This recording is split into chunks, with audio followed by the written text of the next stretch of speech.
Hello guys, welcome to our channel craze for study. Craze for study में आप लोगों का स्वागत है। आज हम लोग पढ़ेंगे कार्बन एंड इट्स कंपाउंड। तो सबसे पहले कार्बन की बेसिक प्रॉपर्टीज क्या है। तो कार्बन एक नॉन मेटल है। कार्बन नॉन मेटल है और इसकी एटॉमिक नंबर इसका 6 है। और एटॉमिक मास इसका 12 है। और वैलेंसी 4 है। वैलेंस इलेक्ट्रॉन 4 है। ठीक है, ये जो है सबसे बेसिक प्रॉपर्टीज है कार्बन की। नॉन मेटल होता है कार्बन, इसका एटॉमिक नंबर 6 होता है, एटॉमिक मास 12 होता है, वैलेंसी 4 होता है, वैलेंस इलेक्ट्रॉन 4 होता है। ठीक है, उसके बाद जो कार्बन है वो प्रेजेंट किस किस फॉर्म में अर्थ पे है और कितने कितने कंपोजिशन में है। तो जो कार्बन है वो है सबसे पहले हमारे अर्थ क्रस्ट पे 0.02% है। और ये अर्थ क्रस्ट में 0.02% किस फॉर्म में है, ये है मिनरल्स के फॉर्म में। ठीक है, और ये मिनरल्स कौन कौन से होते हैं। मिनरल्स होते हैं कोल, पेट्रोलियम और कार्बोनेट्स के फॉर्म में, कार्बोनेट्स। ठीक है, ये तो है हमारे अर्थ क्रस्ट के बारे में। अब जो कार्बन है ये हमारे अर्थ के एटमॉस्फेयर में कितने परसेंट में है। एटमॉस्फेयर में 0.03% में है। परसेंट है वो भी मिनरल्स के फॉर्म में। और मिनरल्स कौन कौन से, कोल, पेट्रोलियम, कार्बोनेट्स हैं। और अर्थ के एटमॉस्फेयर में 0.03% में प्रेजेंट है। तो कार्बन के बॉन्ड है covalent bond show. Carbon shows covalent bond. तो कोवेलेंट बॉन्ड अब क्या होता है। कार्बन शोज कोवेलेंट बॉन्ड, जैसे कि आयनिक बॉन्ड में क्या होता है, कंप्लीटली गेन और लॉस ऑफ इलेक्ट्रॉन होता है। या तो वो अपना इलेक्ट्रॉन दे ही देगा या तो इलेक्ट्रॉन लिख लेगा। ठीक है, लेकिन कोवेलेंट में क्या होता है, शेयरिंग ऑफ इलेक्ट्रॉन होता है। कोवेलेंट में शेयरिंग ऑफ इलेक्ट्रॉन होता है। ठीक है, और आयनिक में कंप्लीटली मतलब पूरा दे ही देगा या ले लेगा।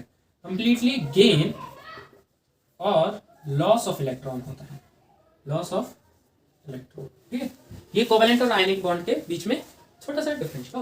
कोवेलेंट बॉन्ड के टाइप्स हम देखेंगे। आप कोवेलेंट बॉन्ड 3 टाइप्स के होते हैं। कोवेलेंट बॉन्ड 3 टाइप्स के होते हैं। ठीक, फर्स्ट टाइप होता है इसका single covalent bond. Single covalent bond, और ये बॉन्ड होते हैं जो जिसमें ओनली 2 इलेक्ट्रॉन्स शेयरिंग होते हैं। ओके, तो और सेकंड होता है हमारा डबल कोवेलेंट बॉन्ड। क्या होता है, डबल कोवेलेंट बॉन्ड। ओके, और थर्ड होता है हमारा ट्रिपल कोवेलेंट बॉन्ड। ओके, तो सिंगल कोवेलेंट बॉन्ड में कितने शेयरिंग ऑफ इलेक्ट्रॉन होते हैं, 2 इलेक्ट्रॉन शेयर होते हैं। डबल में हमारे 4 इलेक्ट्रॉन शेयर होते हैं और ट्रिपल में हमारे 6 इलेक्ट्रॉन शेयर होते हैं। तो इसके एक एक एग्जांपल मैं आपको बताता हूँ। H2 बनाना है जैसे, तो H2 का मतलब हाइड्रोजन पे कितने इलेक्ट्रॉन्स होते हैं टोटल। हाइड्रोजन पे 1 इलेक्ट्रॉन होता है और इसको अपना ड्यूप्लेट कंप्लीट करना होता है। और ड्यूप्लेट में कितने इलेक्ट्रॉन होते हैं, 2। तो इसको कितने इलेक्ट्रॉन और चाहिए, 1 इलेक्ट्रॉन मोर चाहिए इसको। ठीक है, तो ऐसे 2 हाइड्रोजन लिए हमने, तो दोनों पे 1 इलेक्ट्रॉन है। तो ये जो फर्स्ट हाइड्रोजन है ये दूसरे हाइड्रोजन का 1 इलेक्ट्रॉन शेयर कर लेगा। ठीक है, ले लेगा। और जो दूसरा हाइड्रोजन है वो एक हाइड्रोजन फर्स्ट वाले से ले लेगा। दोनों ने म्यूचुअल शेयरिंग किया, मतलब इसने 1 इलेक्ट्रॉन दिया, उसने भी 1 इलेक्ट्रॉन दिया अपना। तो ये दोनों के बीच में 1 इलेक्ट्रॉन मतलब 2 इलेक्ट्रॉन का शेयर हुआ। तो इसीलिए हम इसे सिंगल बॉन्ड कोवेलेंट बॉन्ड कहते हैं। ठीक, अब हम करेंगे डबल कोवेलेंट बॉन्ड। तो डबल कोवेलेंट बॉन्ड जैसे कि O2 हुआ।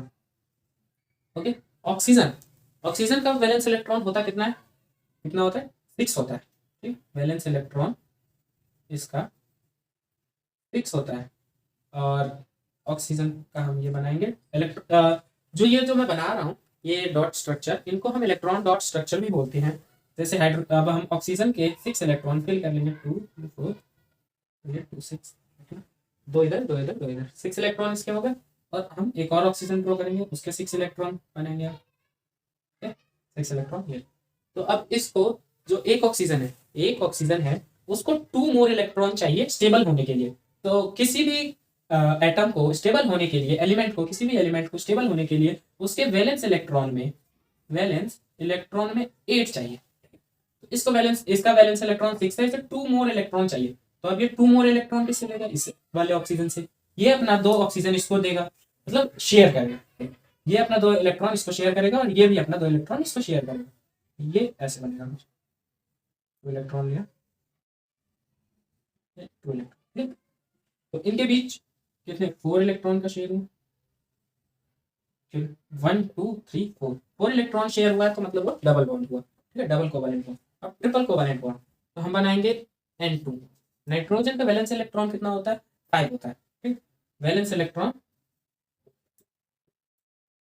5 होता है। अब हम 2 N बनाएंगे नाइट्रोजन, ठीक। अब 5 इलेक्ट्रॉन हम इसमें फिल करेंगे, तो 1 2 3।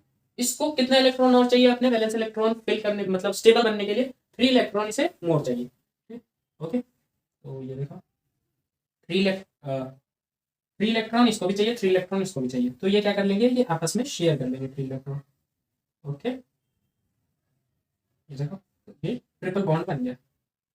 ये थे हमारे types of covalent bond, single covalent bond, double covalent bond, triple covalent bond. Single covalent bond में 2 इलेक्ट्रॉन्स की शेयरिंग होती है, डबल में 4 इलेक्ट्रॉन्स की होती है और ट्रिपल में 6 इलेक्ट्रॉन की शेयरिंग होती है। तो इसके बाद हम पढ़ते हैं कार्बन आयनिक बॉन्ड क्यों नहीं बनाता, कोवैलेंट बॉन्ड क्यों बनाता है। तो इसके पीछे भी बहुत ही ज्यादा बढ़िया रीजन है, तो वो जान लेते हैं हम। ओके, ये क्वेश्चन के टाइप पे मैंने बना दिया, वैसे ये एक टॉपिक है, कोवैलेंट बॉन्ड क्यों शो करता है, आयनिक बॉन्ड क्यों नहीं शो करता। तो आयनिक बॉन्ड के लिए क्या होता है प्रॉपर्टीज,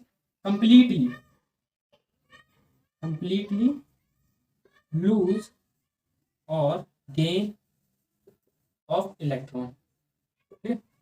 तो कार्बन का हमने देखा था वैलेंसी कितना होता है, 4 होता है, वैलेंसी 4 होता है, तो इसको मतलब 4 और इलेक्ट्रॉन चाहिए ताकि वो स्टेबल बन जाए, ठीक है। तो सबसे पहले हम करेंगे लूज ऑफ इलेक्ट्रॉन।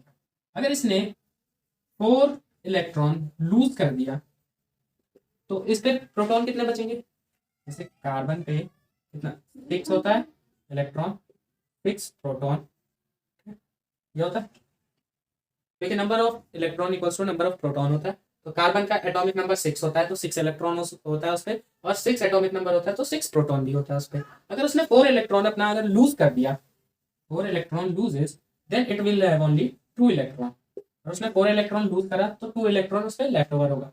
तो 2 इलेक्ट्रॉन को संभालने के लिए उसके पास 6 प्रोटॉन बचेंगे, 6 प्रोटॉन बचेंगे। तो 6 प्रोटॉन कुछ ज्यादा हैवी अमाउंट हो जाता है, और 6 प्रोटॉन हैवी अमाउंट हो जाता है 2 इलेक्ट्रॉन के लिए।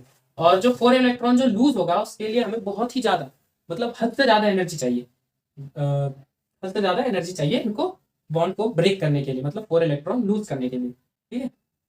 और फिर उसके बाद आता है 4 इलेक्ट्रॉन अगर गेन करता है, ये 4 इलेक्ट्रॉन गेन, ये समझ आया आपको।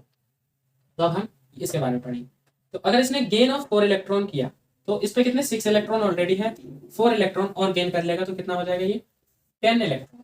10 इलेक्ट्रॉन बहुत ज्यादा होता है। 10 इलेक्ट्रॉन को, हाँ 10 इलेक्ट्रॉन को कितने 6 प्रोटॉन संभालेंगे, 6 प्रोटॉन 10 से स्मॉलर है, और 10 इलेक्ट्रॉन को संभालने के लिए बहुत ही ज्यादा एनर्जी चाहिए जो कि 6 प्रोटॉन के पास नहीं होता। इसलिए दोनों केस अनसेटिस्फाइड है, इसीलिए ये कार्बन जो है शेयरिंग ऑफ इलेक्ट्रॉन शो करता है instead of gain or lose of electrons. So thank you for watching our video. I hope you understand the topic, and if you enjoyed the video, please like the video, share the video, and do subscribe my channel. Thank you.